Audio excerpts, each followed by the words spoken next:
Hey, this is Danny Ocean, and I'm bringing you another video called She's Mine. I obviously, or maybe not so obviously, got the title from the new J. Cole album, For Your Eyes Only, and one of his songs is She's Mine.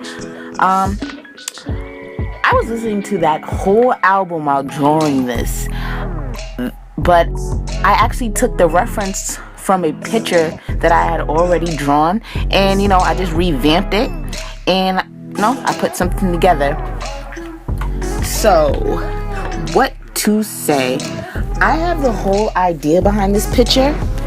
As far as I was talking to myself the whole time I was painting it, but the way it's set up, you see pieces of her are detached from each other, and especially the back of the head is kind of, falling apart. And I feel like people come into your life and you're always growing, you're always developing, you're this unique individual inside, you're not like anybody else, but people come into your life and I think we start missing pieces of ourselves, especially as we become adults. When we're younger, we're not so fixated on what we're going to become or, what we're going to do. We're just living life. So that's where the vibrancy comes from. But the overall element is you see the sun in the background is shining on the person, their profile. You see the hand is touching. And that's another part of it. And you see the hand is kind of foresty, because I think we actually lose, or we're losing our sense of what's natural or what should be natural to us. I know me, I'm living in New York at the moment. I have been my whole life, and while it's a state with a lot of individuality or a lot of self-expression, it's the place to be, but still we're in this busy world. We're doing all these things. We tend to map out our lives, and it either revolves around power or money, or actually trying to access freedom, a natural right, something we should naturally have to ourselves. But that's what we spend our time trying to get back to, freedom. We want that freedom again. So that's kind of what the piece is about. There's a bridge to her back, because people come and go from our lives, and it feels like, yeah, we can choose who we let in, but before we make that choice, we have to meet these people. We have to talk to these individuals. We have to get to know them sometimes.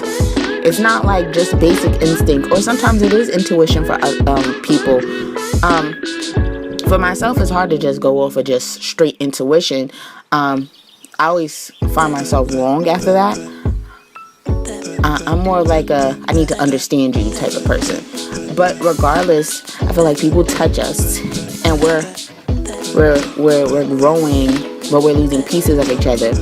I put the flowers in. You'll see probably toward the end when I color them in, but they're near her arm and inside her chest, because I feel mostly I got it from a quote. So the quote was basically how to describe love and if you like a flower, you'll pick it, and if you love it, you'll let it grow. So that's kind of what I got from it.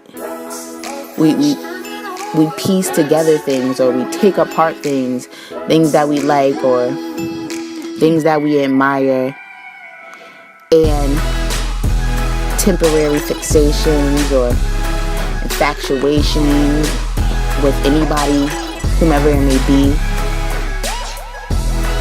and then it's never quite the same, or we lose out on the time we had to develop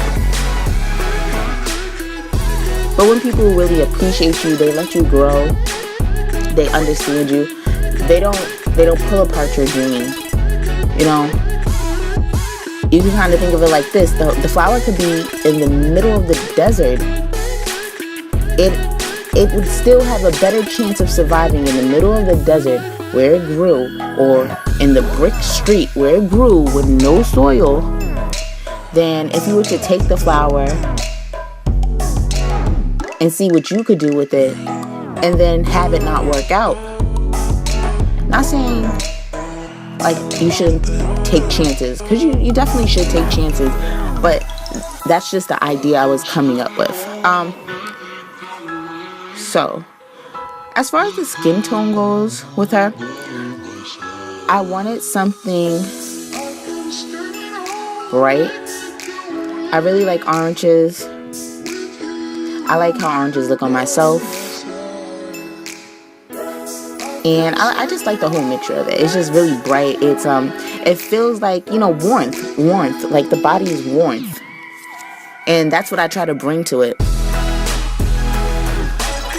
Aside from other things, I'm still trying to create daily. I'm trying to find a really efficient way to edit and create my videos. And I find that I use my iPhone 5S for everything. Yeah, I just went off on a ramble, as I always do. But you'll find that out. One more point, another point that I guess I should point out. The picture. Well, this video in particular, I was doing time-lapse videos, but unfortunately, my 5S had like 5 gigabytes. So once I did 35 minutes worth of video regularly, it like cut off. So it took me forever to edit this. Not forever, ever, but you know, it was a lot slower process than had I edited on my phone through iMovie. But on top of that, on top of it being a longer video, another thing about this video is I didn't use my stock paper. And my stock paper is actually for crafting. I do draw on it. I can paint on it. It doesn't always look that good, and the paint doesn't spread that good. Also, the paper is really not for watercolor paint.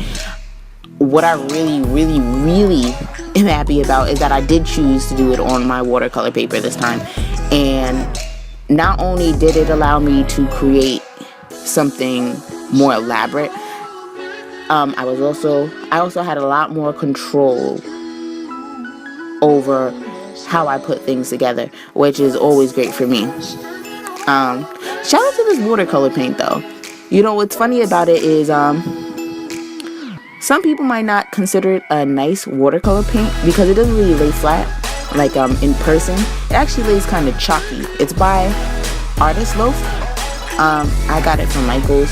It was a 36 color palette for like $4, and you know, I honestly always like the finished result of it. Like I like it in the stage where it's wet and it really does look watery, but you know, once it lays down, it really lays down, and that's what I really enjoy about it. I mean, enough from me. Just enjoy the video. Like, comment, subscribe. You know, send me a message or two. Let me know what your thoughts are. And this is Danny Ocean. Thank you for watching.